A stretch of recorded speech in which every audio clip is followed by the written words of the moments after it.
Congratulations to the Indian economy. You stayed resilient throughout the pandemic.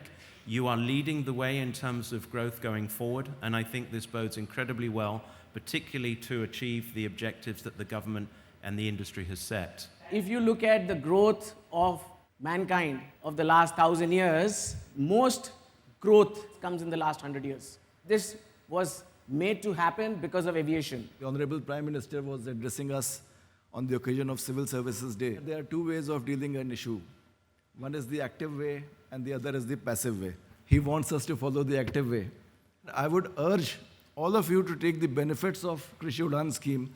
It is a win-win situation. You get the concessions that are there, and the hinterland that you serve also grows economically, and then the virtuous cycle sets in. The idea was to make sure that though individually we are doing a lot of progress in various transportation ministries, whether it is railways, aviation, ports, shipping, but the idea was to make sure that the horizontal integration is done as well as what we have achieved when it comes to vertical integration. That when one ministry is planning anything, it must be integrated well with what others are doing. The aviation industry has taken several steps for digitization of document exchange. The government is launching a significant initiative called the Secured Logistics Document Exchange Program on the ULIP, which is not only to replace exchange of manual documents with digitization, but it will also facilitate digitizing security declarations.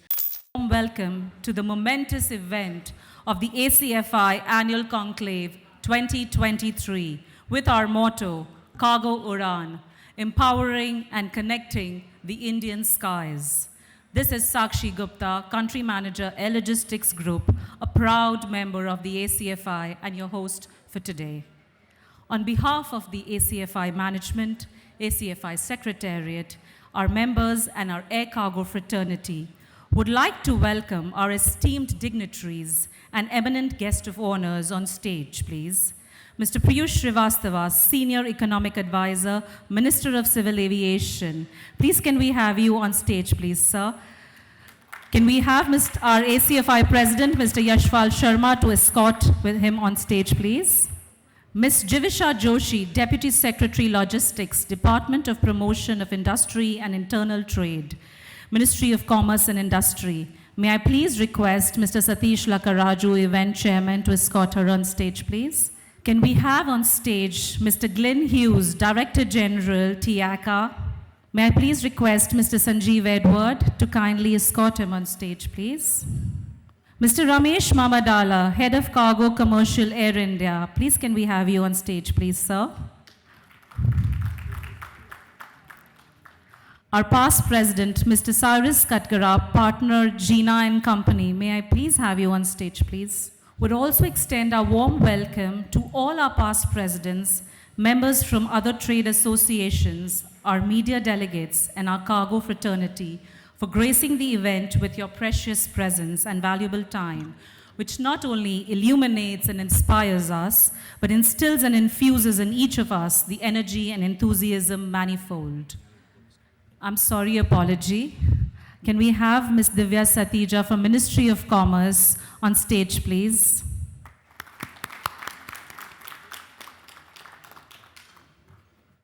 Unfortunately, due to unforeseen circumstances, our chief guest for today, our Honorable Minister of Civil Aviation and Steel, Government of India, Shri Jyotiraditya Scindia, and Mr. Rajiv Bansal, Secretary, Ministry of Civil Aviation, are unable to join us this morning, but we expect that we should be lucky and they should arrive in the second half of the day. But in unison and as one voice of the air cargo industry, would like to say that we are incredibly inspired by Mr. Scindia's robust and proactive approach. The tip of the pencil just does not stop, and we quickly take down notes when we hear him speak.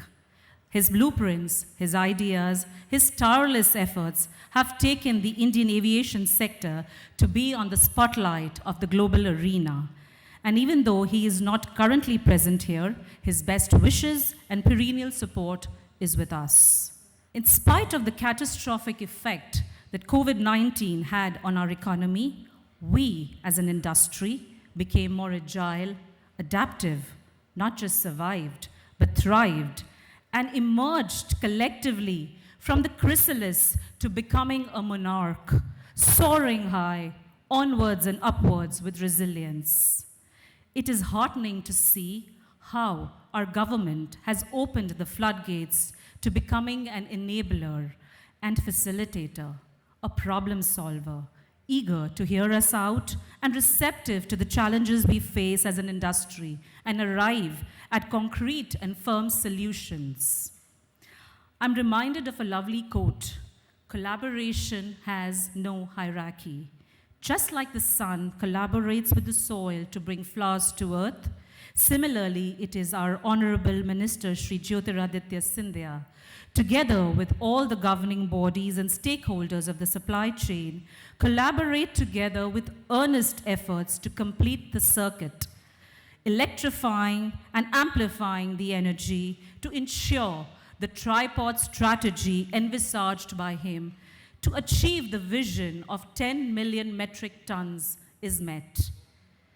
Today, ACFI's annual conclave 2023 is poised and determined to scale new heights, stitching together all stakeholders of the supply chain in one fabric as one cohesive force, thus bringing together the Ivy League of the air cargo industry with some very engaging, intriguing, and constructive sessions lined up to unveil and unpack the treasure cove of knowledge. The enthusiasm and the zeal in the audience is brimming and is palpable. I can feel the adrenaline rush and the energy. So, without taking much of your time, I take pride to stimulate Aladdin's lamp and set free the genies, rather the Bahubalis of the air cargo industry to take the proceedings further. Shubham karoti kalyanam, arogyam dhan sampada, shatra buddhi vinashaya, deepa jyoti namostate. Let us invoke Goddess Saraswati and seek her blessings by kindling the lamp of knowledge and wisdom. May I please request our eminent guests of honors, Ms. Jivisha Joshi, Shri Piyush Srivastava, Mr. Glenn Hughes, Mr. Sanjeev Edward, Mr. Ramesh Mamadala, our past President ACFI, Mr. Cyrus Katkara, President Mr. Yashpal Sharma, and Event Chairman Mr. Satish Lakaraju, and Ms. Divya to kindly come to light the lamp.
May I please request everybody to stand up for the national anthem, please. जनगण मन अधिनायक जय हे भारत भाग्य विधाता पंजाब सिंध गुजरात मराठा द्राविड उत्कल बंगा विंध्य हिमाचल यमुना गंगा उज्जल जलधि तरंगा तव शुभ नामे जागे तव शुभ आशीष मांगे गाहे तव जय गाथा जनगण मंगलदायक जय हे भारत भाग्य विधाता जय हे जय हे जय हे जय जय जय जय हे. May I request Event Chairman, ACFI Board Member, Mr. Satish Lakaraju, to please come forward for the context setting and to present the theme video for today. Can we have a round of applause, ladies and gentlemen? A very good morning to all of you. My pleasure to be hosting the event along with the first officer of the conclave is me, and the captain on the flight ACFI 0305 is Yash. The dignitaries on the dais, Shri Piyush Srivastav, Madam Dr. Jigvisha Joshi, Divya Satyaja ji, Madam, other dignitaries, my colleagues from the ACFI board. It's an amazing feeling to be standing here on a flight which is completely packed with over 320 passengers. The temperature outside is nice, but we are keeping the temperature within also warm for you so that you don't fall asleep. We also have the food on the flight today, both Indian and continental. We've got your drinks arranged as well. But what's important for us to understand why this conclave is happening? Exactly 12 months ago, in the same venue, we had the ACFI conclave, which happened in this very hall on this side. But what you can see is that over the last 12 months, a lot of initiatives from the ACFI side had led us to this packed house today. 9 days before the event, I actually called up Yash and requested him that we can't take any more registrations. We have 22 different sponsors who've volunteered. We did not have to really chase, so a big round of appreciation to all the sponsors who we never had to chase really, but we had everyone come in. Also, the delegates come from freight forwarding companies, airlines, CHAs, trucking companies, warehouse operators, charter operators, aircraft manufacturers themselves, terminal operators, airport ground handlers, startups, tech companies, wide range of people from the media, both all over the country, because typically in a cargo event, historically I've seen is that the media is restricted to the northern part of India. But this year, when the ACFI conclave was being looked into, I think we realized the importance of covering everyone. So again, thank you to the media partners. And then we also have educational institutions which are here because we realize that research is a very important aspect and getting thing. Also, we see a lot of youngsters who are here to support the event and volunteers, so to a big round of appreciation to them.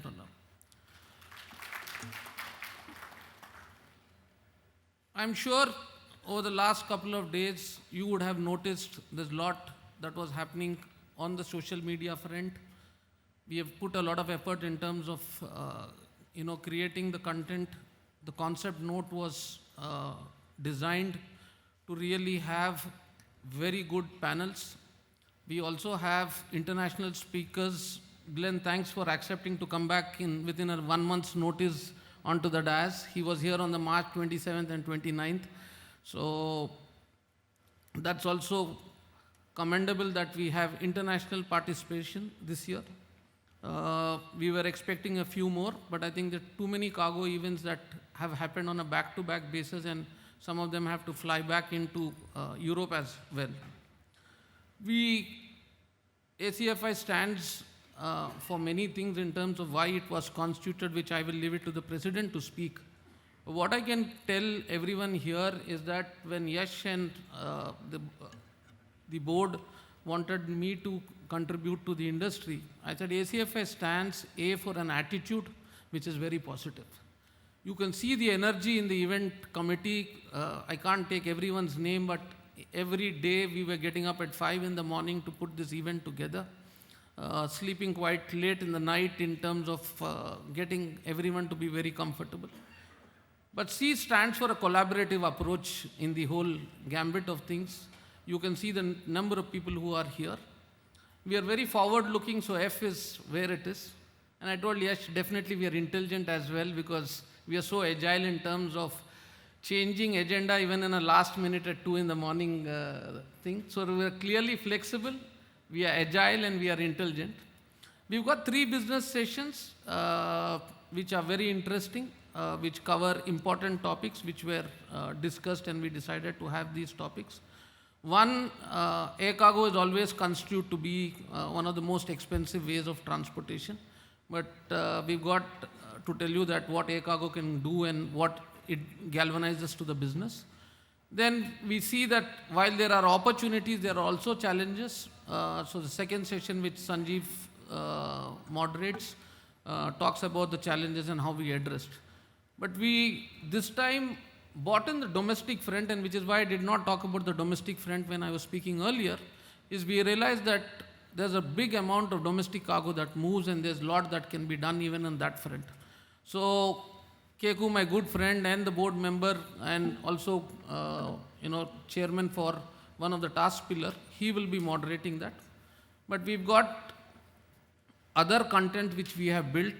There will be a lot of networking opportunities. There will also be great amount of knowledge that comes out through our esteemed speakers who are here in terms of what government initiatives are happening, and the PM Gati Shakti program and what implementations and where we stand on that.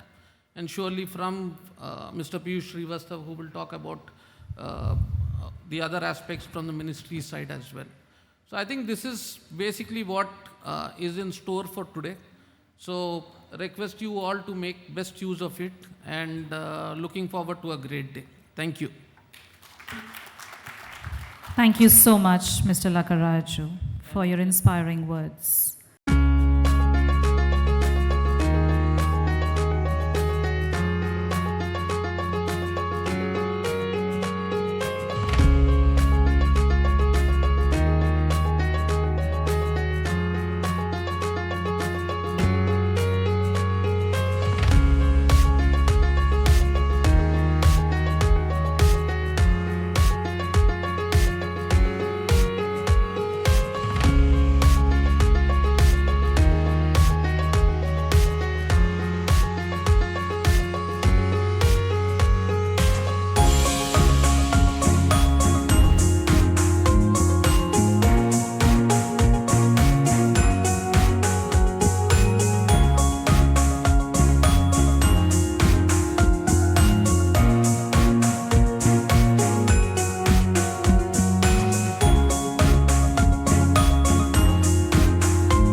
That was very powerful.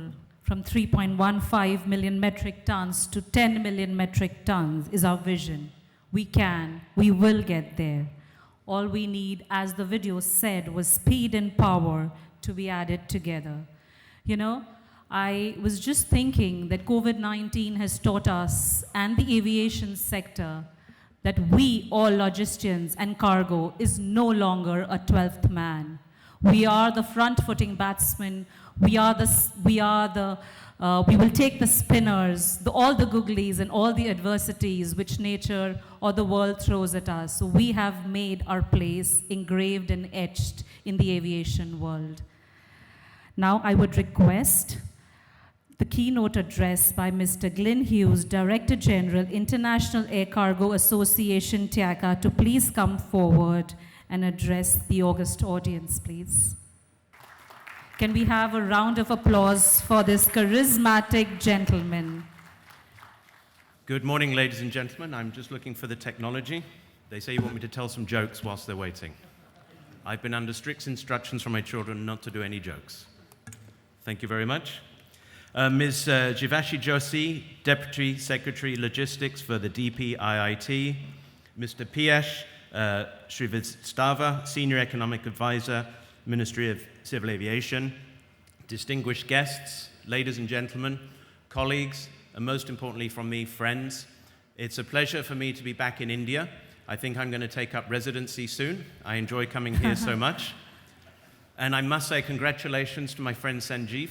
The airport experience here just gets better and better.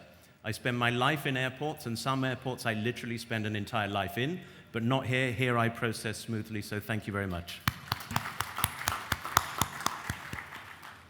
What I'd like to do is really touch upon three themes this morning. First of all, a very quick look at the macroeconomic picture, then look at some key global growth drivers, and then finally finishing on a spotlight here. So I will talk through the first part because there was some stuff that we put in which was actually quite important.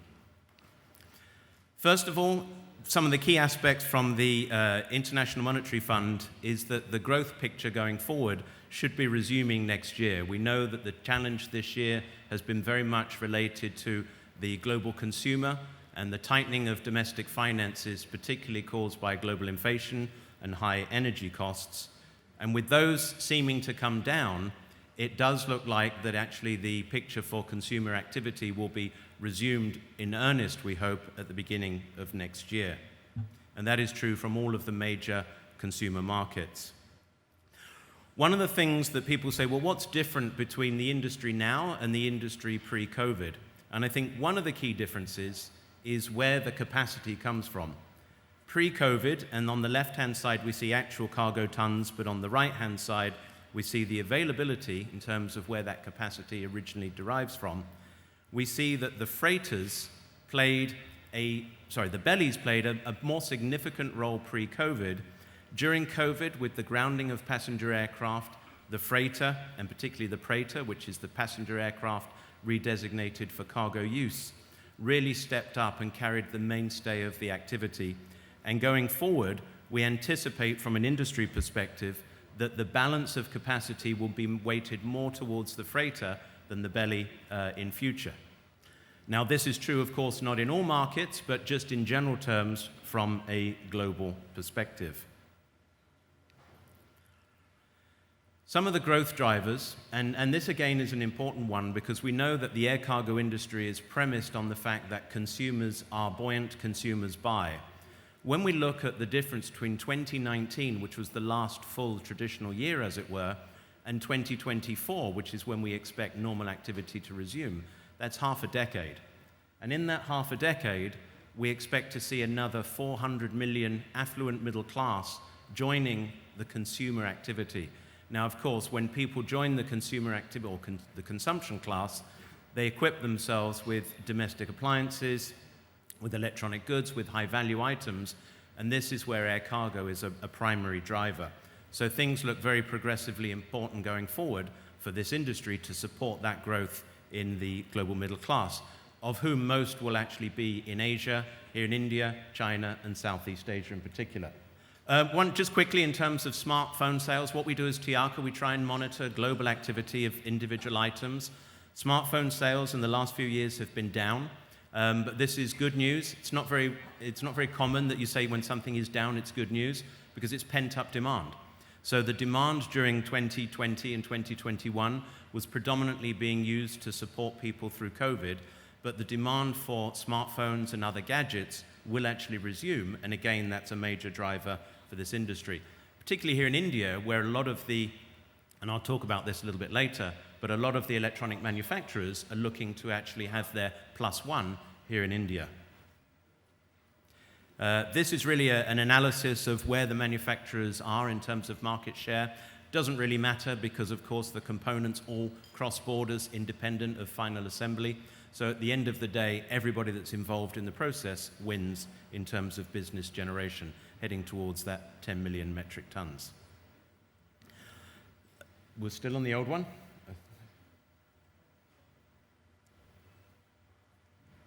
And seamlessly, the technology guys will probably change presenter as well, and I will come back younger with hair. Okay, that's the presentation changed. Have I changed? Let me check. No, I'm still the same. This is what I love about this country. Everything is, don't worry, it'll get done instantly. If this was in other parts of the world, I will not say where, they would say, I'm sorry, sir, you'll have to come back next Thursday. Then we would have changed the slides. Thank you very much. That's why India leads IT for the entire world. Okay, let me just go forward to where we were. E-commerce. E-commerce is another global growth driver, which is very significant in terms of driving the industry forward. And what's interesting to note is that I think that in India, or in fact in most countries, we talk about e-commerce as an inbound activity, whereas here I think you have not only the inbound opportunities, but outbound. The world wants to have what India makes. And I think that's something which is very positive going forward, is that you are not just a consuming nation, but you're also producing and exporting. So I think that bodes extremely well going forward, particularly when you see that Asia is going to be the center of growth for e-commerce as well as many other items. Now what I wanted to do here is really focus on where we would say that air cargo is powering global trade. So I've got a couple of examples.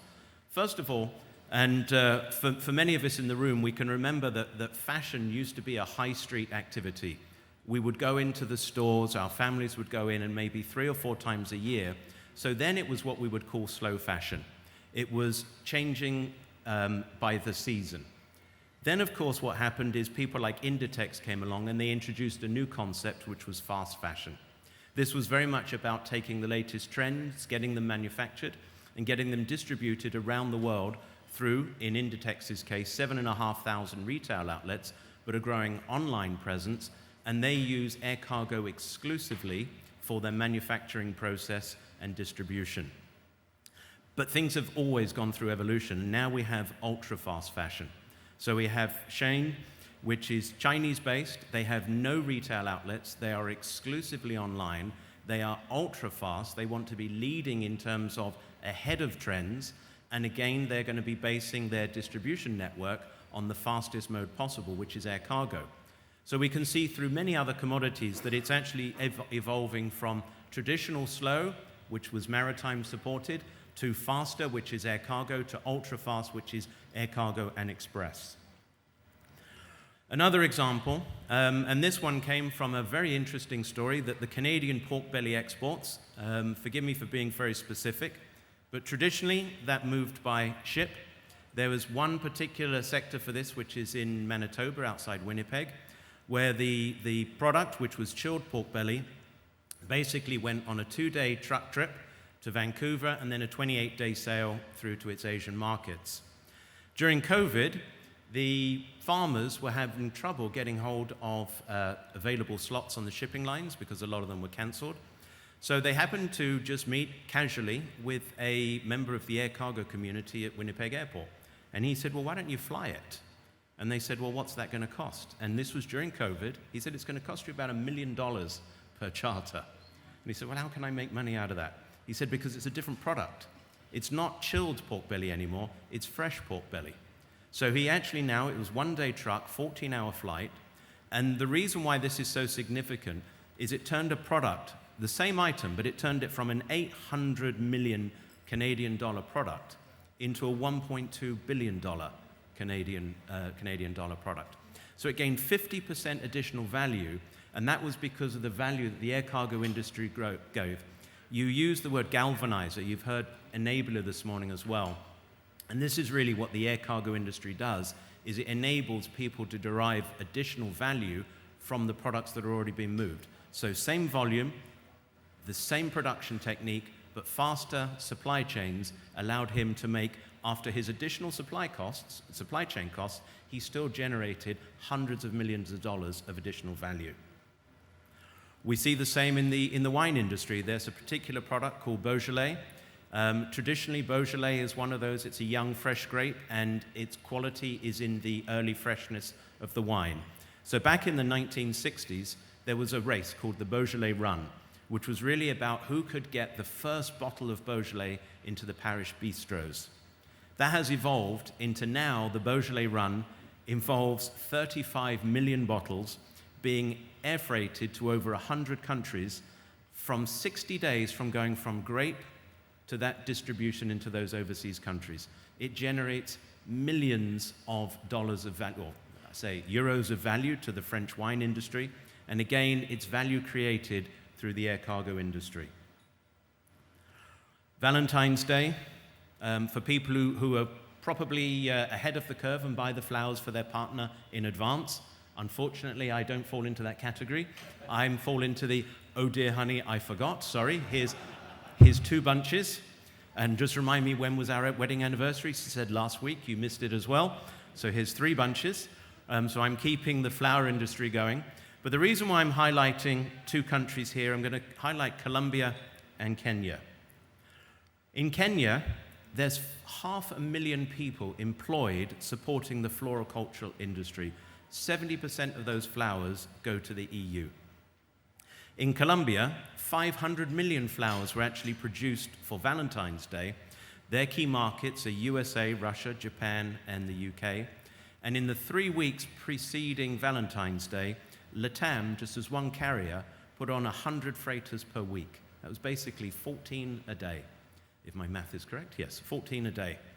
Now, the reason why I'm putting this examples here is a lot of times, particularly when I go and speak to, as it were, some environmental groups, they say nothing should be flown air cargo. It's environmentally polluting. And I say, well, if you look at some of these products, if you want to grow these in the UK or Northern Europe during winter time, you have to put them in greenhouses, you have to artificially heat, you have to use chemical fertilizers, pesticides, and plus, how do you tell those 500,000 people in Kenya that we're no longer going to support their fresh, naturally grown produce? They're not able to actually sustain and develop themselves and their families and send their children to school because we actually are going to grow them artificially in Northern Europe. So this is really as well where we have to look at our role, and we would say the word responsible emissions. We have to look at the good and the greater value that is created by air cargo, not just in product value, but how we're also supporting developing nations and how we're supporting the global community. And air cargo is a significant enabler and driver of global prosperity. And lastly, just moving through into India, congratulations to the Indian economy. You stayed resilient throughout the pandemic. You are leading the way in terms of growth going forward, and I think this bodes incredibly well, particularly to achieve the objectives that the government and the industry has set. India is also probably one of the best connected economies in terms of with whom you do business with whom actually values and appreciates the Indian quality. And I think that also supports, going forward, one of the key aspects of what I personally believe is going to be an enabler of you achieving the $5 trillion economy and 10 million metric tons. And one thing I know is for certain, in India, you never use the word, it's not going to be done. It's always, it will get done. And I think that's also what sets this market apart from almost any other market in the world, is you have supportive governments, you have supportive industry, you have a global consumer base that values your products, and you're also trading with everybody. And I think as the global economy seeks to expand upon its China plus one scenario, which is to de-risk supply chains and production, I think India is best poised, better placed than many of the other markets in Southeast Asia to actually fill that void. So I'm very excited about what's coming forward, particularly when it comes to the quality and the infrastructure. Congratulations to India. The World Bank has recently released its 2023 rankings for the logistics performance, and India has made a significant step up. These are the 5 largest economies in the world. I say that with some sadness because, of course, if I had done this presentation last year, number 5 would have been the UK. But such as cricket, and Saskia's mentioned this morning, and economy, you've usurped, so congratulations. Although I live in Switzerland now, so I claim neutrality, so I support all markets, all countries. But overall, I still think there's a little bit more work to be done here, but the key is you're going in the right direction. And again, we know that India is leading the way in actually saying we will get things done. So with that, I say thank you. Thank you again for inviting me to speak, and I wish you a very successful rest of the conference. Thank you, Glenn, for your insights and valuable inputs and making us all feel proud Indians today. Thank you so much. May I request the IT team to kindly play the videos we have received from Mr. Martin Drew from Etihad Airways, please. Hello, my name is Martin Drew, and I am the Senior Vice President for Global Sales and Cargo at Etihad Airways. It is an absolute pleasure to be joining you all virtually for this year's Air Cargo Forum India. I would like to congratulate Yashpal Sharma and his team at Air Cargo Forum India for organising such an outstanding event and for generating the focus and attention that India so richly deserves. It is an exciting time for our sector in India, and over the past few years we have witnessed the rapid transformation of the country's airport cargo infrastructure, digital infrastructure for cargo handling, networks, and the development of collaborative partnerships that have allowed us to reach new heights. The country has now overtaken China in terms of its population and has the largest youth population below the age of 30 in the world. And having such a young, educated population who are hungry to succeed certainly bodes well for the country and for our industry, with new talent paving the way and establishing a huge number of startups that we will benefit from and the world's markets will also benefit. Together, we have faced the challenges of COVID, and now we must look to the future. India's e-commerce sector is booming and is expected to become a $200 billion market in less than 5 years. India is also the single largest provider of generic pharmaceuticals globally, handling more than 50% of the total global demand. It is clear that there is a vast amount of opportunity for the air cargo sector in India, and this phenomenal growth, it means that the sky is literally the limit. COVID also taught us that that it is so important to diversify, and many manufacturers are now embracing the China Plus One solution and moving their operations to India.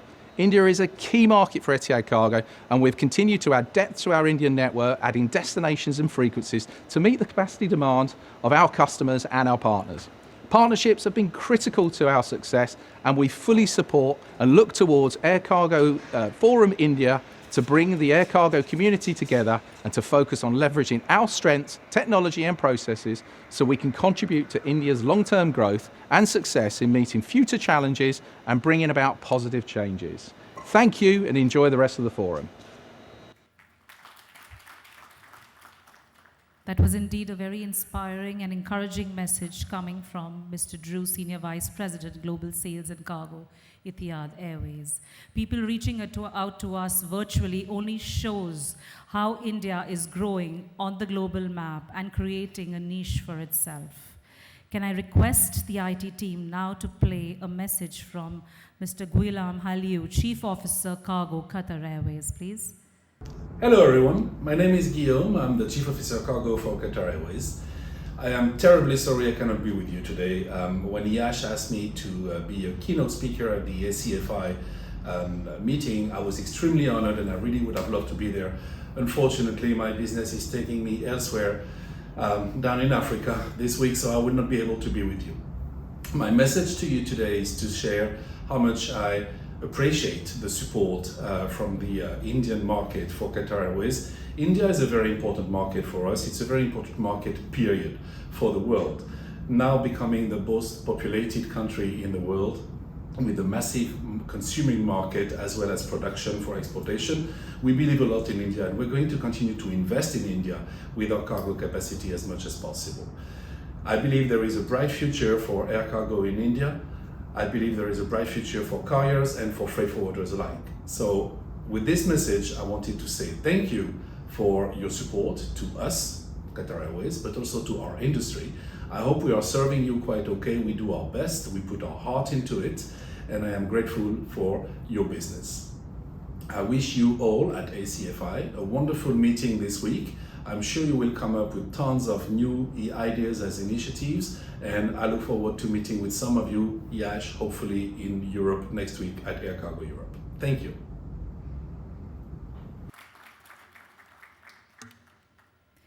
Thank you. We thank Mr. Guillem Haliu from Qatar Airways for, again, a lovely message all the way. Now, may I invite on stage the man behind the show, the power, the motivation for all of us.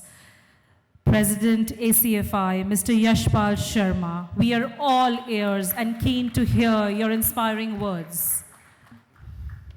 You are actually, Yash, the adhesive which has brought all of us together. Very good morning to you, everybody. Piyush ji, Jivisha ji, Divya ji, other dignitaries on the panel, other dignitaries who are here in the audience, ladies and gentlemen, our media partners from across the world. It gives me immense pleasure to be here and represent this great association called Air Cargo Forum India and address all of you. It's a great pleasure, sir, ma'am, for you to be here and joining us and reinforcing that all of us are here together, and we will make sure all these visions and dreams that we are trying to create, we are all trying to create them together, and we'll make it happen together. And like Glyn said, we know how to get things done. If it's a PPT or anything, we always have a plan B, and we act fast. Ladies and gentlemen, what exactly is air cargo? We are all here discussing air cargo, and it's very important that we set the context as to what are we talking about. Air cargo is not just another means of transportation. Air cargo is something that helps the economies to grow. It helps us to connect economies of the world. It helps us to connect businesses of the world. It makes us make various dreams of shippers around the world come true. We also make true some of the dreams of all those buyers around the world who dream to get something in their life, and we make that happen. And we make that happen in real fast speed. We save lives. When it comes to any dire situation anywhere across the world, we are there to make sure we are able to move any kinds of medicine, vaccines, etc., from one corner of the world to another part of the world. We make sure that air cargo is there to build the global GDP. I have been saying this, it's one of my favorite lines, and I would like to say that again with all the due permissions, that if you look at the growth of mankind, the GDP of the world of the last 1,000 years, and you look at the growth of the last 100 years, the most growth in absolute terms and in percentage terms comes in the last 100 years. There is no comparison what happened the previous 900 years to what happened now. And this I always say, of course there are many other factors, but this was made to happen because of aviation. Aviation made sure that we were able to move people as well as goods quickest, fastest from one part of the world to another part of the world. And that's what the global economies need. That is what growth needs. Growth needs quick actions. We are in a world when you want something now, you don't want it tomorrow morning. And what can make that happen is only air cargo. We heard Glyn talk about Inditex, who has been putting air cargo right in the forefront of its needs, and there we have lots of shippers here. So I would prompt them to please do look at this aspect. Why did Inditex grow from being a small retailer in one part of Spain to one of the leading retailers of the world today? Is because they put transportation by air in front of their business plans. What it meant, they could move fashion fastest from one store to another, from the producer to the hands of the buyer. You look at Shein, what Glenn also spoke about now. What are they doing? They're not looking at stores. They're not even probably looking at anything to store their goods. They want to move goods from the supplier straight to the buyer in absolute quick time. All that you see happening today, e-commerce in its real true sense would not be possible if there was no air cargo. So air cargo actually makes dreams happen. Air cargo actually makes dreams come true. What is it that the shippers of the world need? The shippers or the buyers of the world, when they go around, they want to make sure that the supply chains of any country are doing well.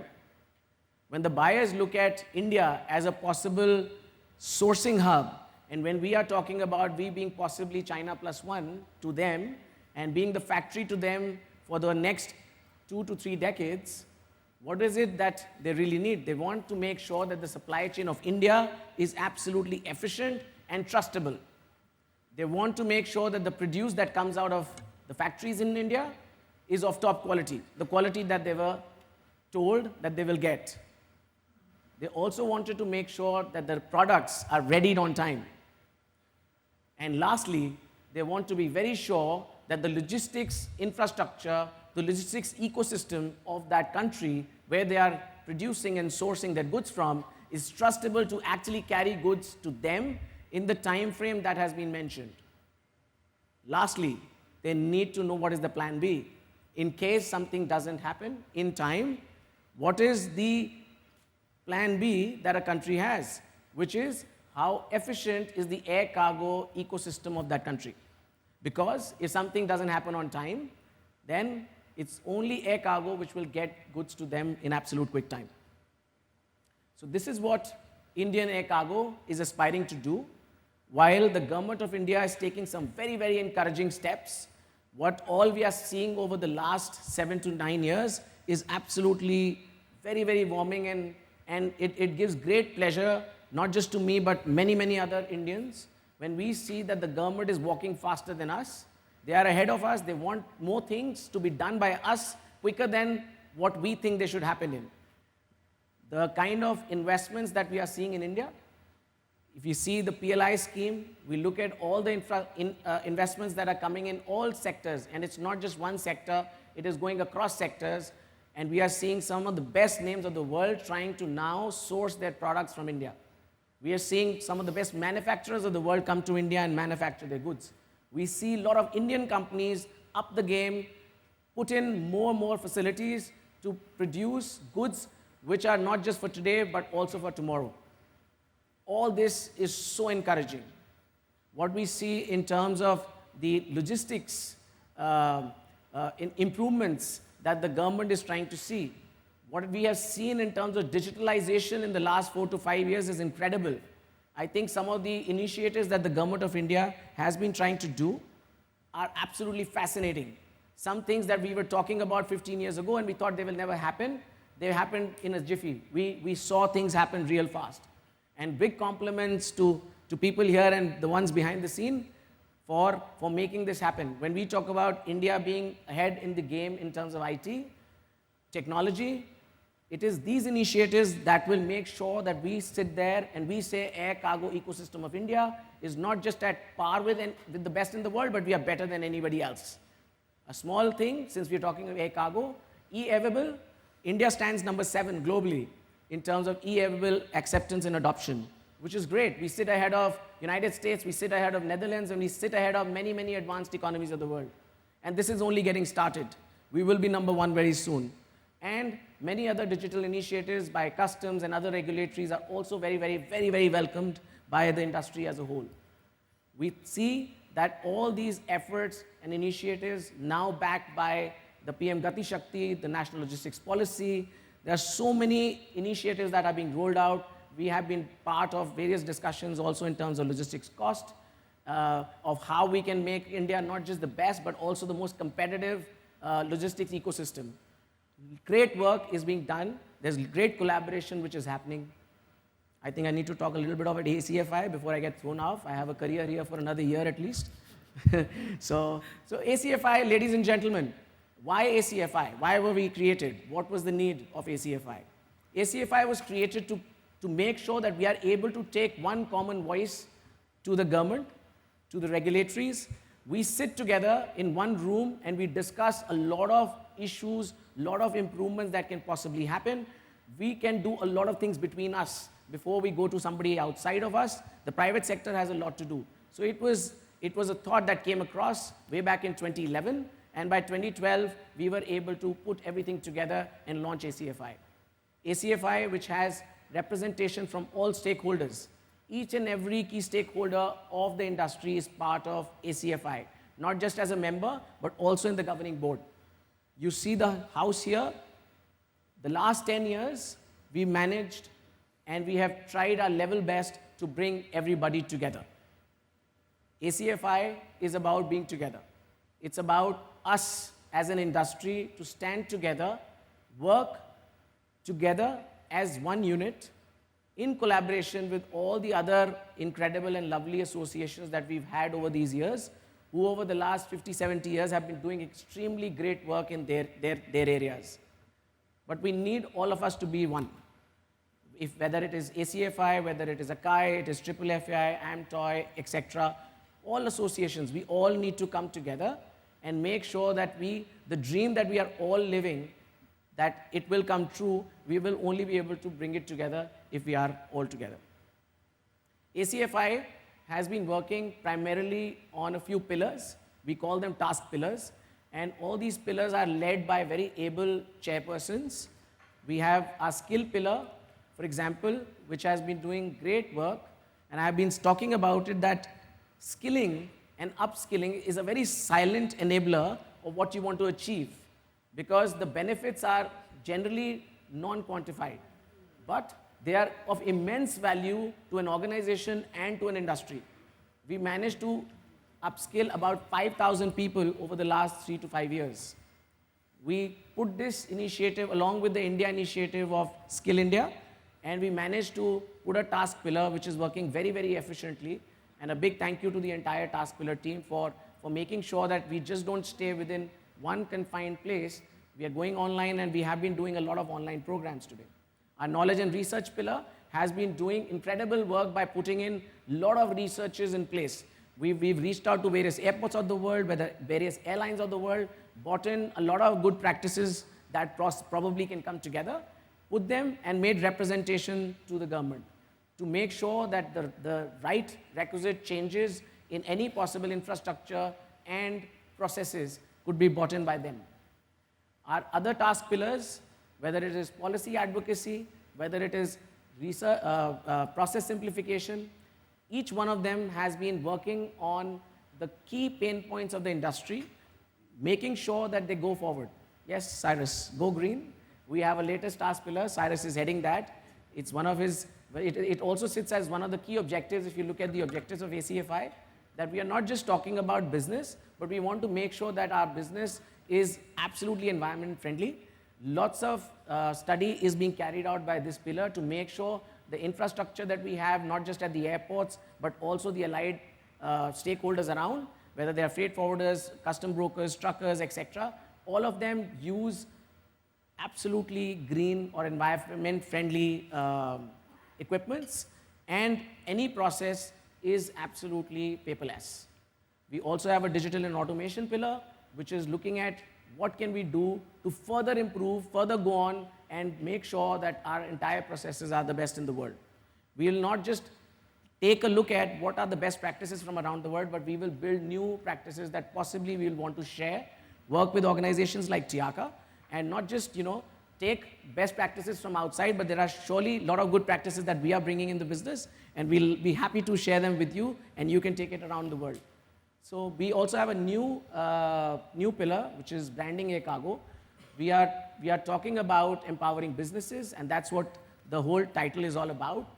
Air cargo, empowering businesses. And that is what we want to ensure, that we work with trade bodies like FIO, PhD, ASSOCHAM, and right down to the Chamber of Commerce at a very local level. We go to the states, we talk to them, and we want to make sure that every little supplier who probably sits in one corner of the country is actually able to know what air cargo can bring to them. how they can probably propel their business. We will make sure that ACFI goes all the way along with all of you, with all great efforts that you are putting together. A big thank you from me, not just to the event pillar. Sorry, I missed out event pillar in this. Event pillar, they are not an event management company, but I'm sure they will give run for their money to any event management company. They do a great, fantastic work. They definitely have a new profession going ahead. So the event guys, be mindful, you have competition, right? So great things being done together. I want to thank all of you. It is not just about a few of us who founded this organization. When we started way back in 2012, that dream has gone on, and we are very grateful to all of you for coming forward and being part of this dream. And it's very heartening to see not just the chairpersons of pillars, the regional chairpersons, it is the people down below who are taking responsibility, who are taking ownership. They are walking to us. Come tell us, please, what else can we do for the industry? And it's great. We need more support. Please come forward, join us and be part of any team that you think you can contribute. This industry has given us a lot. I've got a lot from this industry in the last 28 years, and I think it's time to give back. Let's together make sure that together we are able to build an air cargo ecosystem that is the best in the world. Let's give the shippers the absolute power that they can be sure that what they will manufacture, we will put it out there in the world in absolute quick and efficient way. Thank you very much, ladies and gentlemen. It's an absolute pleasure. Jai Hind. That was brilliant. Thank you, Yash, for your forward-looking approach and the fresh impetus. Definitely under your leadership, I would say that ACFI, like we say in cargo, is an all-in. We bring together all the stakeholders, all trade associations, each one of you together under one umbrella to achieve the mammoth and meteoric milestone of 30 million metric tons by 2030. May I now please request Mr. Piyush Srivastava, Senior Economic Advisor, Ministry of Civil Aviation, to please give us his insights, inputs, and enlighten us. Thank you.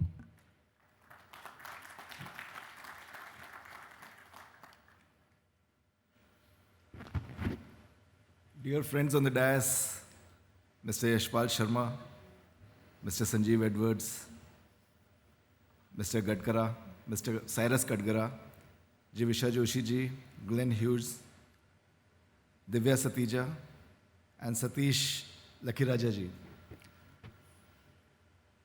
Delegates on the other side of the dais, dear friends, ladies and gentlemen.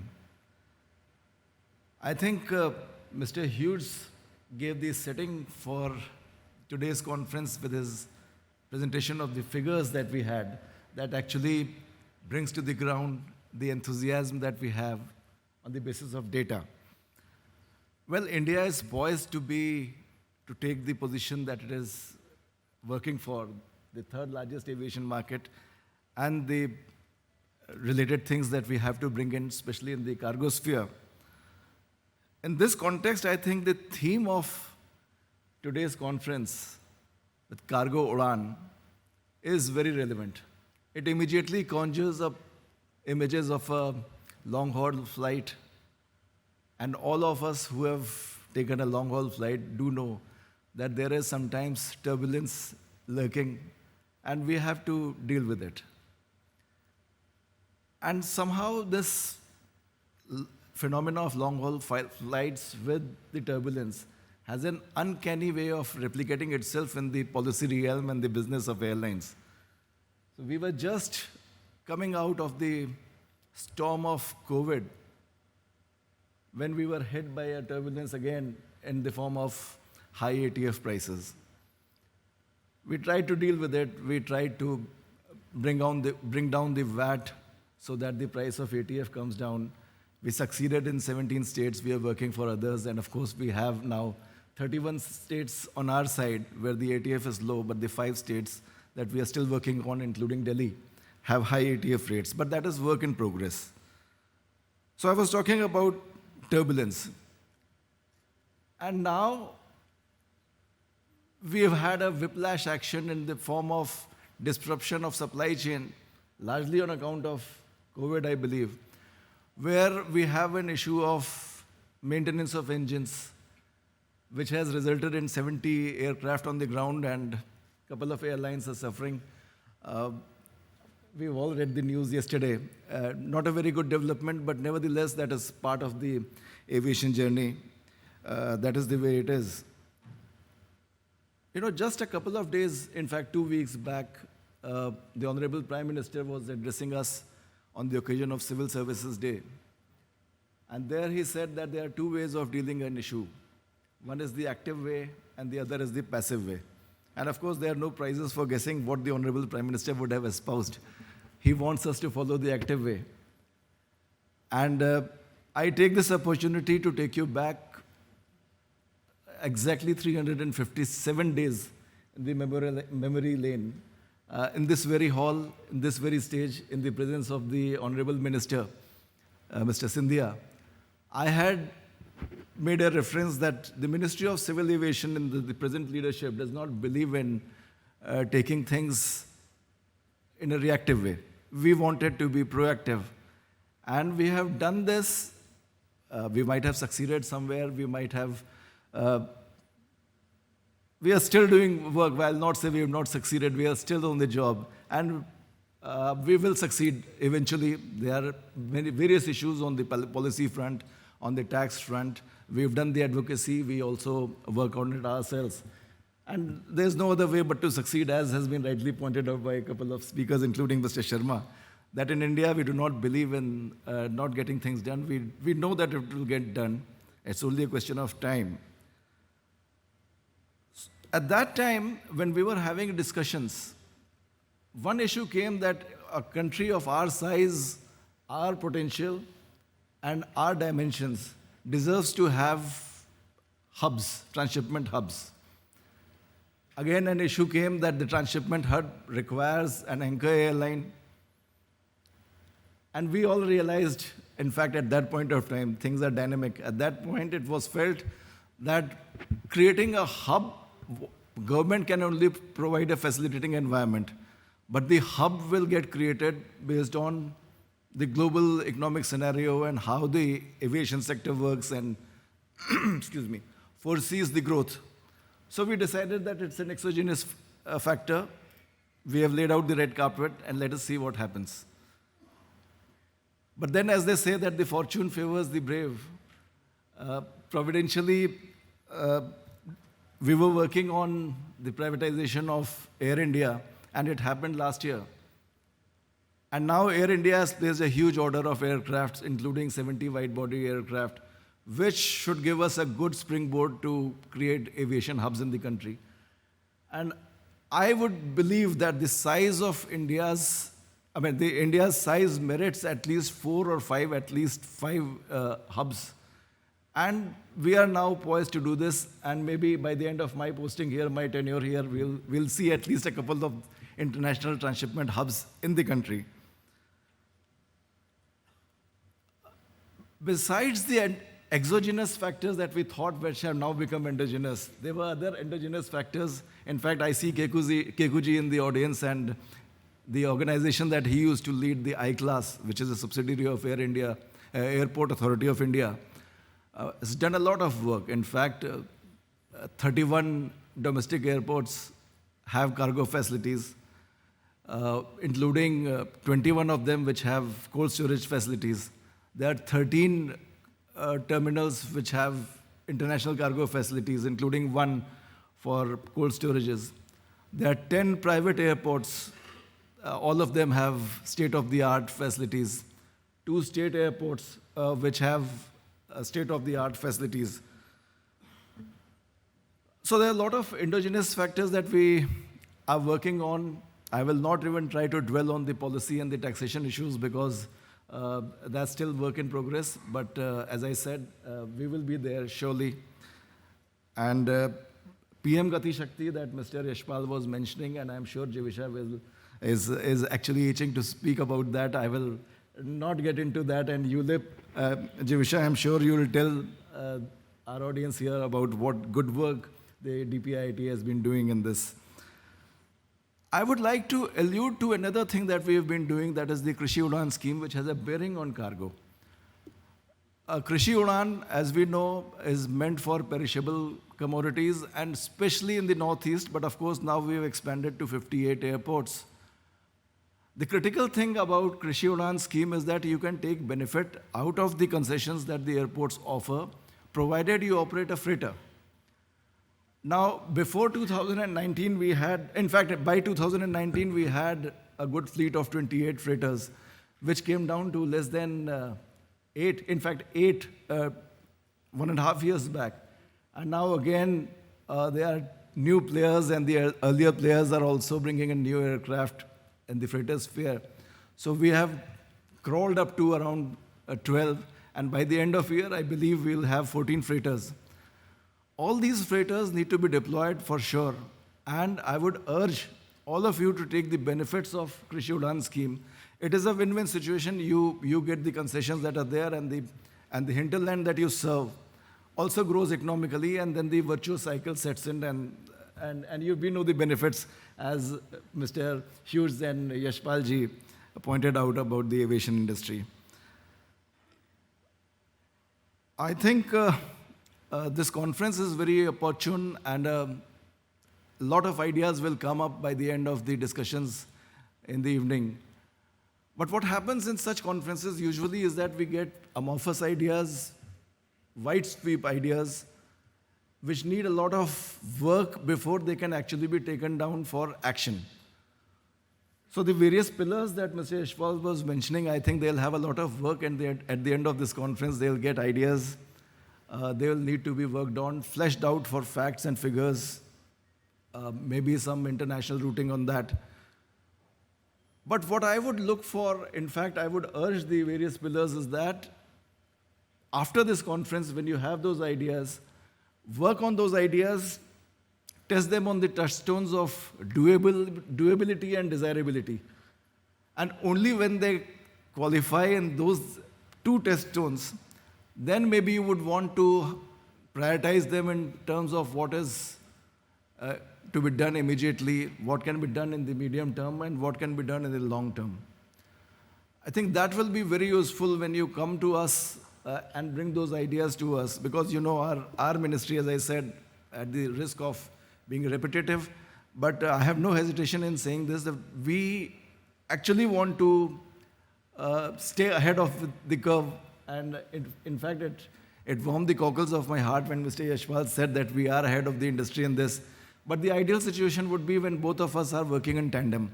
So you can give us what you want us to do, and give it to us in a doable form, and we'll be happy to take it to its logical conclusion. I think I must now stand by, for there are other speakers who would want to, you would want to hear to them as much as I do. So thank you very much for having me over and making me be a part of this community. I wish the conference a huge success. Thank you very much. Jai Hind.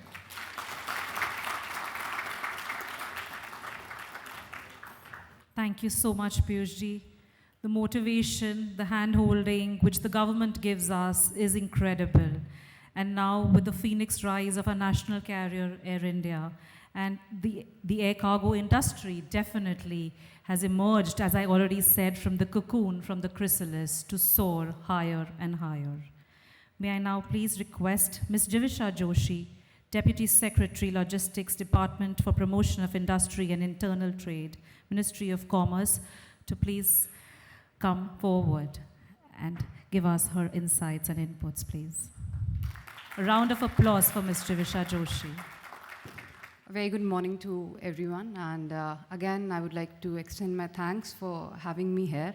I would also like to thank Piyush sir for setting the context so well, and Mr. K. Kugasdar, who has been associated with us for a long time now and working with us. Whenever we talk about what government is doing and what we are achieving and the policies which we are coming up with, everyone has already mentioned about PM Gati Shakti, which is sort of a flagship thing which we are working on. I cannot call it a scheme, I cannot call it a single project, because it comprises of many folds of detail into it.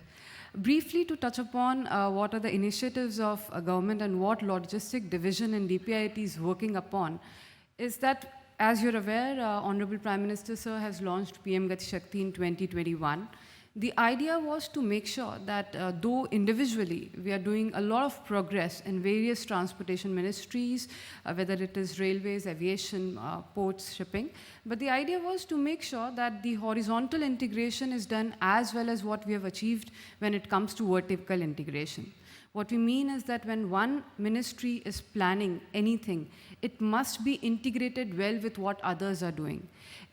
It is generally the lack of awareness of what two other people are planning that we end up creating a vacuum, a situation where something is left, and that exact point becomes the pain point.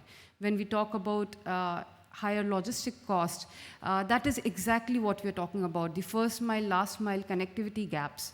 Now, PM Gati Shakti has come up with two components where we have an administrative structure which has come up at center and state. But at the same time, we have developed a very robust digital platform. The layers keep changing. At present, we have 1600. We may go up and down based on how we are standardizing our formats. But the idea is that we in government are able to visualize everything without even actually talking to someone else.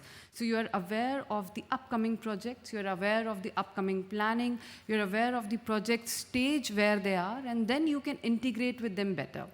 So PM Gati Shakti aims at two things. One, to bring multimodality whenever we are planning an infrastructure, and also about timely execution, synchronized implementation of project. You all are aware that when we talk about any project, the maximum issues or the time and cost overrun, which all of us struggle with, whether we are in government or in private sector. And when you dwell into the details, you'll find that land acquisitions and clearances becomes major issue. Now, these are some of the things which we are working on. But at the same time, to reduce this problem in the starting, a planning well done reduces half of your problems. So that is what we are focusing on. So when we talk about PM Gati Shakti, we want to have a planning which is so well done, which minimizes your clearances, which minimizes your issue, which minimizes your disruption in the futuristic course. Another important thing which we are working on is national logistic policy, something we launched last year. We had three simple goals when we came out, and Honorable Prime Minister asked us that please make a policy which can be executed. Do not come out with a policy where you do not have an action plan. So, we had to have a lot of thinking that what will be our exact immediate actionable goal. We had to identify our problem statement for the country, what will be the solution, and who will solve the problem. This was the level of detailing we went into before we even launched the policy. Just to give you an idea, these are generally the things you do after you launch a policy. So, that is a different thing which we had to go through. And so the three goals which we talked about, one was to decrease our logistic cost. Second was to improve our ranking in LPI, that is Logistic Performance Index. And third was to have indigenous decision-backed systems. I'll briefly touch upon all the three goals.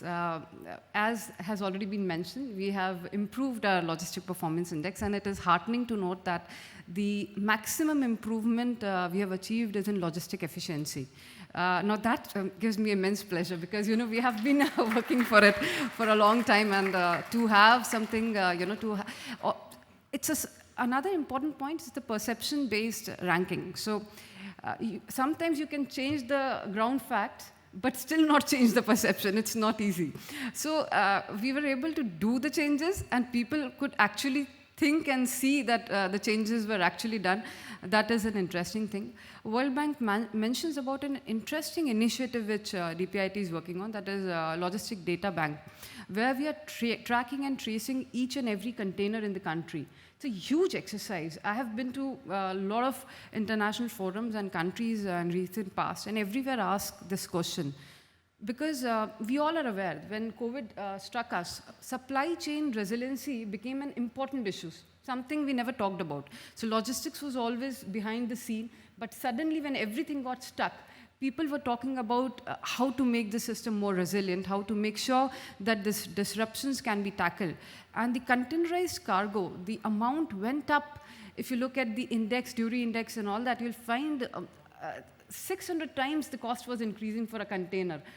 So it was important, very important to track the movement of container in a country as big. See, if you look at a country like Singapore and you talk to them about hinterland movement, there is no hinterland movement. It's just done at the port. But we, in our country, we have ICDs. It's important to measure that once a container is entering, how long it's going to take, what is going to be the turnaround time, when it is going to be available again. And to make that faster and to make sure that this journey continues, LDB has been tracking all our containers in the country. They're measuring the dwell time at the ports. And see, as a government, I can just come out with a figure and I can ease the regulations. That's all we can do. But when people get to know where you're doing better, that's where, the more, if you look at it and if you see that there's this particular port where the dwell time is reduced, you as a businessman would like to be there rather than anywhere else. So these are the points, these are the figure which we are trying to make available. We are trying to make sure that tracking and tracing becomes important. We have digital system, and thus we are always aware of where my cargo is moving. ULIP, like Sir has mentioned, so we were recently having a discussion and someone from the industry side mentioned that ULIP has the potential to become the UPI for logistics.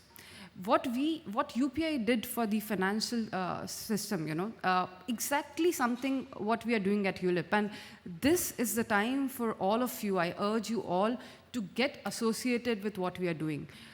To give you a brief idea, we have got 3 structure layers, and we have done the integration and the government layer, but the application layer is open for all the private sector. That is where you come in. We have integrated more than 30 plus systems of various ministries, including aviation, I-Class and all has been integrated. We have integrated the custom, IceGate, eSanchet, everything. And we are trying to create a database which is freely available for you to develop application for your usage. One of the important things when you talk about and when you see the growth of our country, it is based on open technology systems. A lot of countries, when they have come up with whatever kind of technological innovations they have been coming up, they are not open systems. They are not talking to each other. You end up making a lot of systems, a lot of applications, none of them talk to each other. There's duplication, there is difficulty in the exchange. All these you are all well aware of because you are more on the user side. So ULIP is trying to come up with the solution for all of this. So again, whoever has not seen what ULIP is or has not gone through it, I'll request you all to please connect with us. We would love to take you in details, and we would love to have you onboarded with us on this system. Another thing which I would like to touch upon is logistic cost. Now, we all have heard and that it's 13%, somewhere it is 13, someone mentions 8, and someone says it's higher. And it was interesting that when I was having a discussion before we came up, someone mentioned, no, it is not high. It is so good when someone from industry says that. I'm so, every time all I hear is that, the cost is very high, and that is why everything is difficult.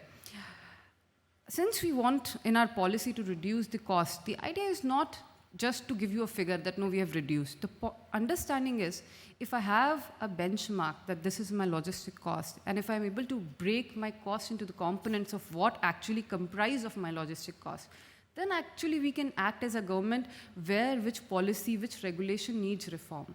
Now that is where DPIT is doing this work. A month ago almost, we had an international logistic cost calculation workshop where all our seniors were available, and we had discussion with all the international countries who are actually calculating their cost and doing the similar exercise. We have Mr. Keku on our task force, who is actually helping the ministry at this moment to understand what all will comprise as logistic cost. And what we aim is that in maybe next 2 to 3 months, come up with a ballpark figure, just which may not be the complete picture, because see, that we are doing just to build our case. And by next year, we will be sure of a good methodology, sir, where we will have all the components and how we will, either we'll be going for a survey or we are going to have some data from the government sources. all that is under discussion at this moment. But then by next year, you will all know what is the country's logistic cost each year, where it is increasing, where it is decreasing, and thus you will be able to sort of have a discussion and, we can have your inputs accordingly. So another important point which we are working on and which we look forward to, again, if anyone wants to contribute regarding this or want to share your insight, please share it either with me or Mr. Keku, who is working with us, and we would like to have a detailed discussion on the same with all of you. I think last point which I would like to mention before I leave the dais is we are also working on LEAPS, which is our ranking initiative we have recently launched. Last year we had Logistic Excellence Award where we wanted to recognize each and everyone. This year, since our nationalistic policy has launched, has already been there, we have made it a base and we are trying to recognize excellence in each and every sector. I'll again request all the players who are today to kindly have a participation. It will be an interesting thing. We will learn a lot about the industry. These are the small things by which we also understand who is excelling in which part when it comes to industry.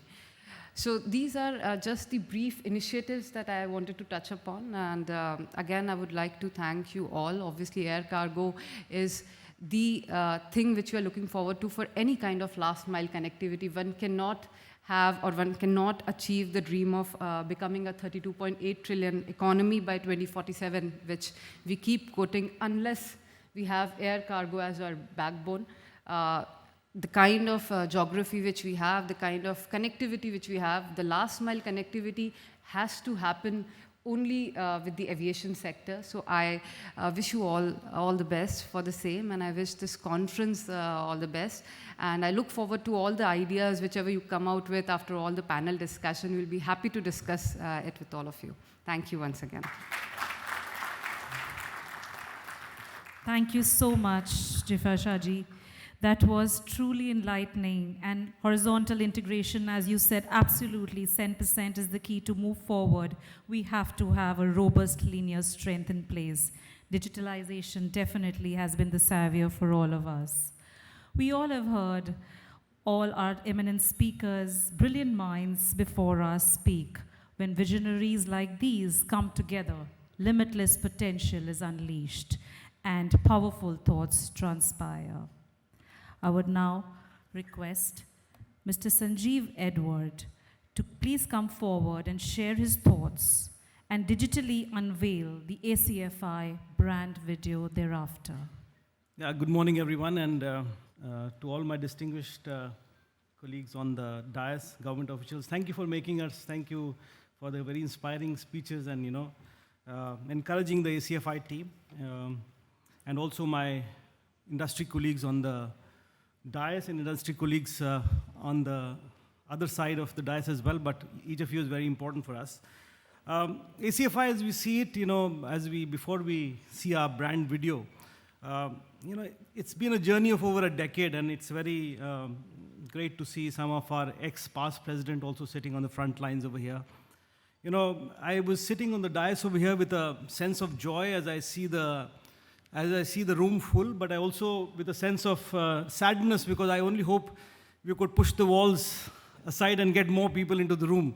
Because, ACFI is about, we owe our success to the individuals sitting in this room, but also many who are outside of this room. ACFI is somehow or the other impacted every single person who's involved with air cargo. And I would say that,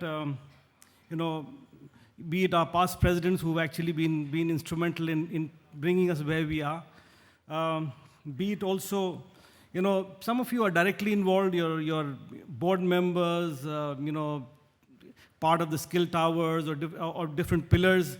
But there are some of you who've not been involved, but you've given us your problems, and we've tried to solve them, so you're also very much part of ACFI. We also see the government as part of this because, sir, you've heard us. You've tried to solve our problems. You're still listening, and you're encouraging that you will support us. So thank you so much for that. We also see, Glyn, you're not left out. Tiaka has brought a lot of learning how ACFI is structured. So, you're also part of this. Also our journalist friends for the love and concern that you've shown, for the coverage that you do for us, and make sure that ACFI, whatever we're doing, gets noticed. So I think ACFI is about every single individual in this room and outside of this room involved with the industry. When Satish was talking, he coined an acronym for ACFI. He was saying, it's about A stands for the attitude, and C is for the collaboration, F is for flexibility, and I stands for the intelligent. And when we say intelligent, I think it's the intelligent you, because ACFI is about you as individuals, about every single individual who's involved with ACFI. And ACFI is not just another association. I see it more like a movement. It's a movement dedicated to air cargo. It's a movement which I would kind of simplify and put it in 3 R's. It's a movement about recognizing the true value that air cargo can bring to the industry. And Glenn very rightly got some numbers where how you can turn a $800 million business into a $1.2 billion business if you use air cargo in the right way. So it's about restoring what air cargo has lost to other modes of transport. The second R is about being responsible. At ACFI, we are not just talking about problems, we own the problems. We take the problems, solve the problems, and take it back to the industry. Thirdly, it's about, the third R is about rejuvenating. It's about rejuvenating cargo professionals like you to really aspire to greater heights, to make sure that you can do your best to contribute to air cargo, be it about, skilling, or conferences like this where we make sure we have ideas that can contribute to you taking it back and making a meaningful contribution. So as we see this brand video, we see you as brand ambassadors. So when you see this video, it's not about ACFI. See it as if it's a video about you. You are the brand ambassadors, and it's about what you have achieved. See it with a sense of pride, saying that I'm part of this movement. And that's what ACFI is all about. So as we now unveil this video, I'm told there's a technology button, somebody will press it, and it'll happen. So I will make sure that the technology team can just, we'll do a countdown, 5, 4, 3, 2, 1, and let's go. Billions of people, millions of tons of cargo. This is the air cargo industry, which actively bridges the supply chain for crucial sectors like e-commerce, perishables, healthcare, fashion, consumer electronics, and lifestyle, and several others. Our lives have undoubtedly been enriched by the air cargo sector. It was 1910 when a cargo with 10 bolts of silk traveled 65 miles from Dayton to a retail store in Columbus, Ohio. For over a century, planes have been the fastest mode of transportation that also move millions of pieces every day. During the pandemic, air cargo became a lifeline of the society in its truest sense, keeping international supply chains going. It's about time India becomes the reigning champion of the air cargo industry. When the Air Cargo Forum India (ACFI) was established on 14th September 2012, we envisioned an India with a world-class environment-friendly air logistics industry, driven by innovation, with credible allied activities that provide business facilitation, laying the groundwork for India's rise as a superpower. ACFI is registered as a distinctive nationwide forum, represented by the members of the entire air cargo logistics in India, having participation of all stakeholders. It's a unique body whose governing board has a diverse inclusion of senior leaders from across the air logistics fraternity, including airlines, airports, cargo terminal operators, freight forwarders, custom brokers, express operators, GSSA's bonded truckers and more, covering domestic and international cargo. The association also works hand in hand with other logistics associations in India and overseas. ACFI activity ensures inclusivity sits in the core of all its actions. From its inception, ACFI has worked to improve the country's ease of doing business index, pursuing challenges at various platforms like the Ministry of Civil Aviation, Cargo Logistics Promotion Board, Directorate General of Foreign Trade, Ministry of Commerce and Industry, Ministry of Finance, Bureau of Civil Aviation Security, Ministry of Textiles and all PGAs of the country. We knew we were off to a flying start when the air cargo industry got the 24/7 clearance by customs for all export goods and import RMS consignments from 1st July 2013. But things were only getting started and much more had to be done. ACFI has been working on its objectives continuously, taking initiative by making recommendations related to policies and process of air cargo logistics through its core objectives. To foster world-class air cargo infrastructure and industry improvements in India, integrate members' shared interests while securing better airport facilities to streamline their operations. Make government bodies cognizant of policy bottlenecks in order to promote India's air cargo growth. Promote sustainable cargo operations with paperless transactions, e-trade, e-freight and cargo community systems in line with trade partners and government agencies. Institute a research wing to raise internal and public awareness of air cargo through research projects and technology demonstrations. Stimulate India-specific air cargo modernization at par with international standards by convening high-level committees of industry experts to promote and induce useful knowledge of air cargo transports and logistics business among its members and public. ACFI has established dedicated task force pillars to achieve objectives like policy advocacy, process simplification, event management and skill development, knowledge and research, digital automation subgroup, Go Green subgroup, branding air cargo. We have a nationwide presence and ACFI regional chapters work at micro levels and ensure the objectives of the forum reach all fraternity members. Ahmedabad, Bengaluru, Chennai, Delhi, Hyderabad, Kolkata, Mumbai, Kerala and more. We've come a long way, both as a nation and as an individual benefactor for the nation.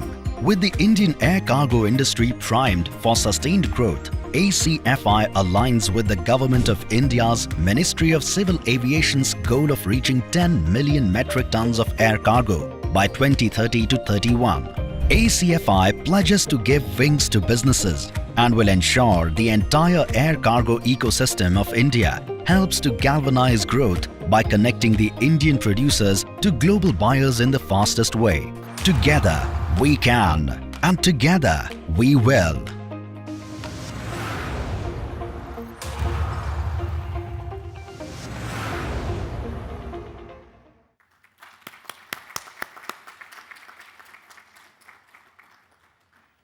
Thank you, Sanjeev. I totally agree with you. ACFI definitely is a movement. I would say it's an adrenaline rush. Having recently been associated with ACFI, I can vouch for this. You can feel the energy, the enthusiasm, and propelling the industry forward. I would say ACFI is the roar of a tiger, a harbinger of new ideas, a hand that holds us and takes us forward. The strength which we all can see very evidently over here, will definitely make us reach the 10 million metric ton target. Together we can, together we will.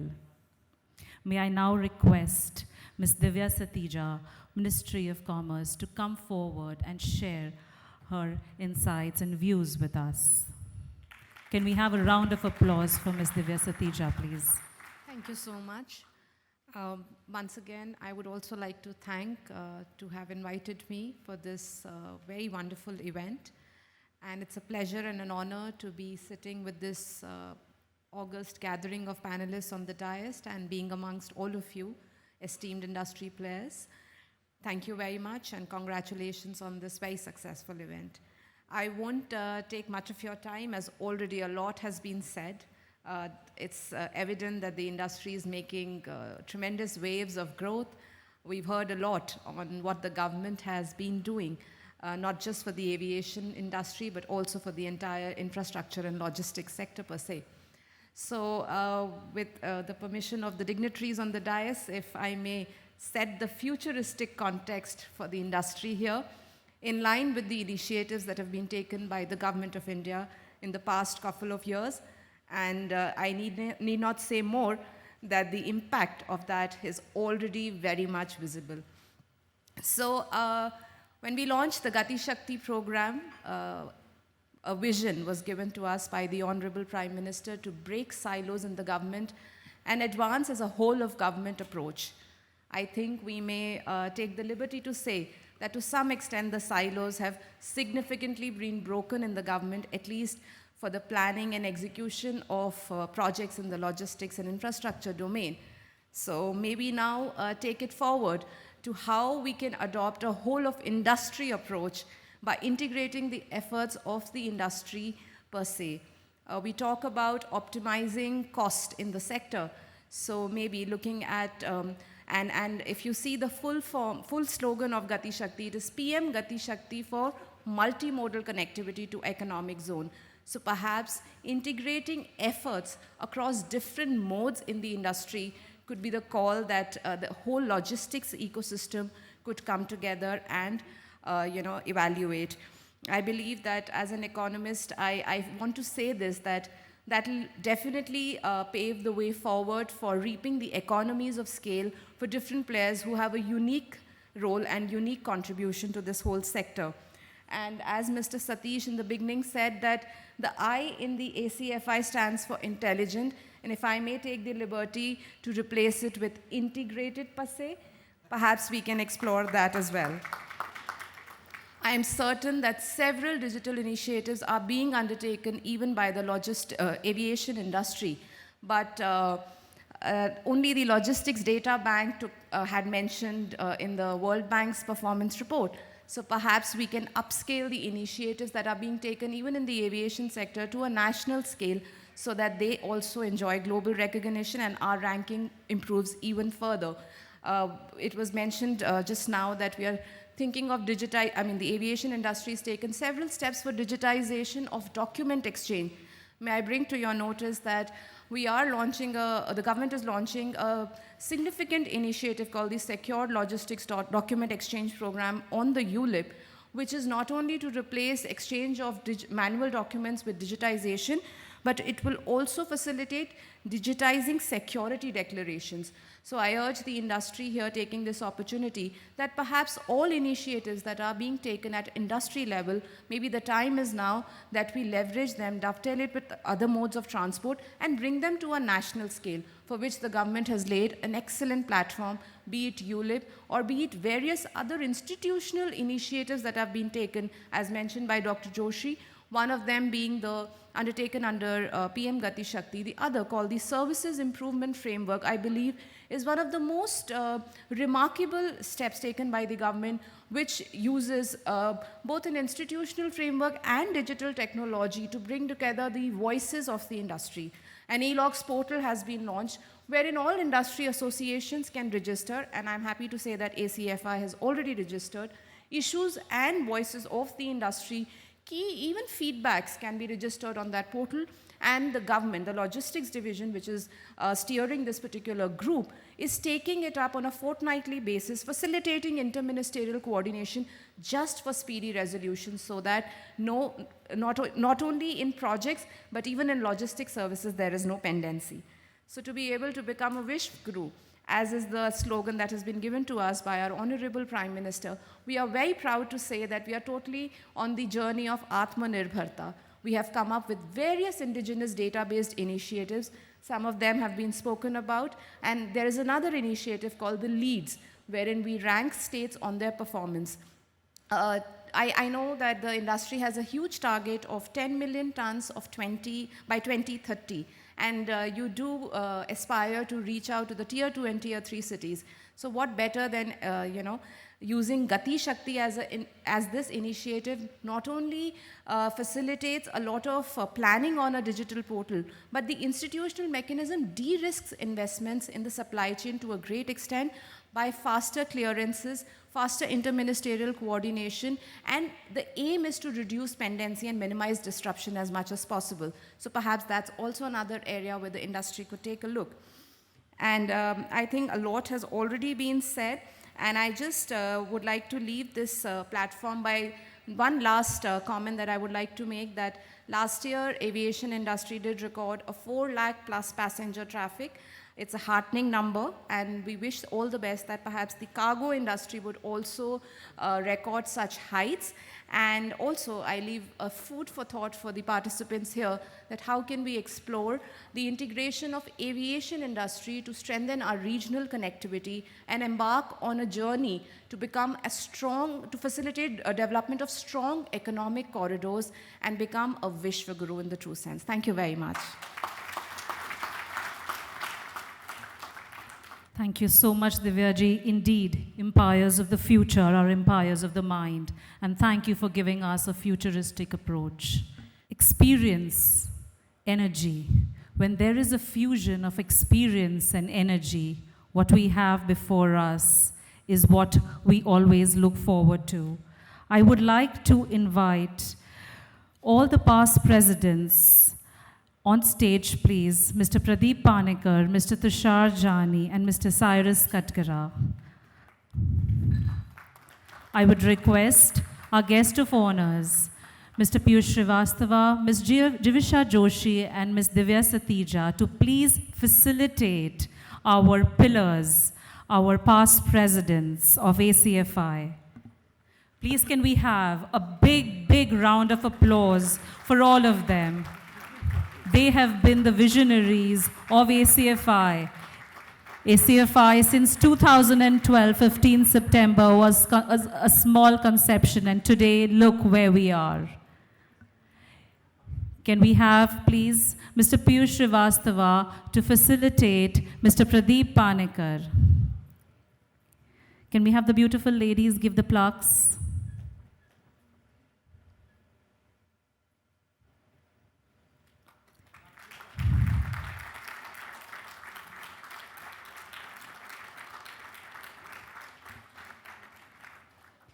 Can we please have Ms. Jivisha Joshi to present the plaque to Mr. Tushar Jani? Can we have a round of applause, please? We want the energy coming. We will have our tea and coffee break.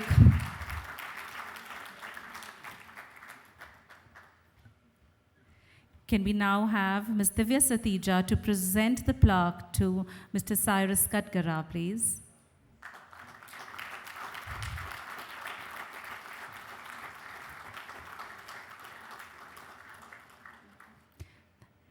Thank you so much, ladies and gentlemen. Thank you so much. And can we have a round of applause for all our guest of honors, our president, our event chairman, and our past presidents.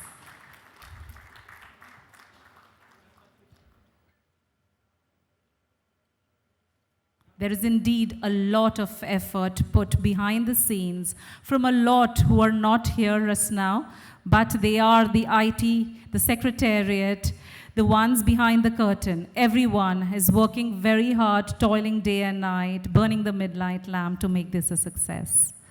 Thank you so much. Thank you, Mr. Panikkar. Thank you, Mr. Jani. And thank you, Mr. Katkara. May I now request Mr. Ramesh Mamidala, Honorary Secretary, ACFI, and Head Cargo Commercial, Air India Limited, to please come up on stage and give the vote of thanks. Mr. Ramesh Mamidala, please. Thank you. Good morning, all of you.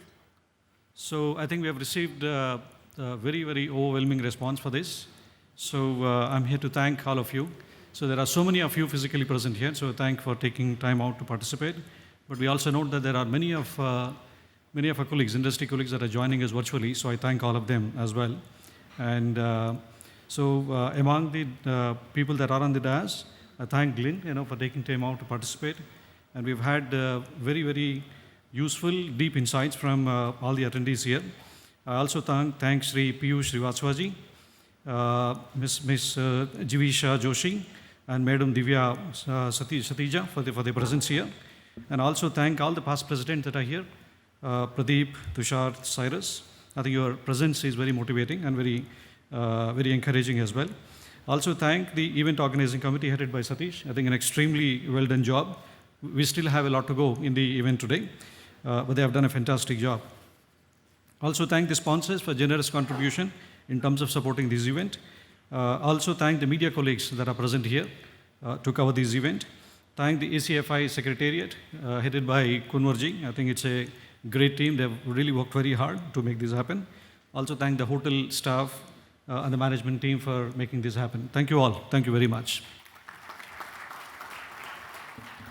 Thank you, Ramesh ji. Indeed, there are a lot of thank yous to people who are behind the scenes as well. And thank you to all of them for making this happen. We need to present the plaques to the guest of honors. Can we have a round of applause? Mr. Yashpal Sarma, can you present the plaque to Mr. Piyush Srivastava, please?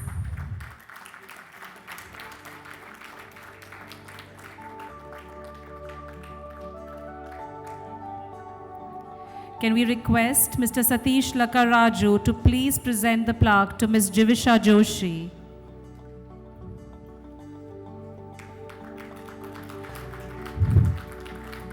This can be better. Can we have a bigger round of applause, especially for women empowerment?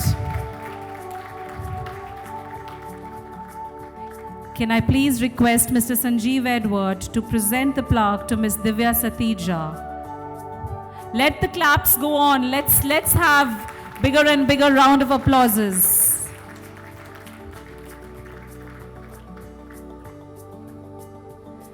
Thank you so much. Thank you, gentlemen. Thank you to all the guests of honors. Thank you.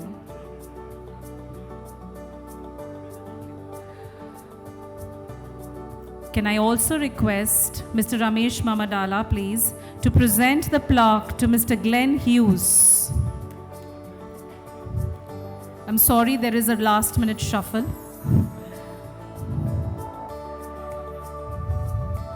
This one deserves the biggest round of applause.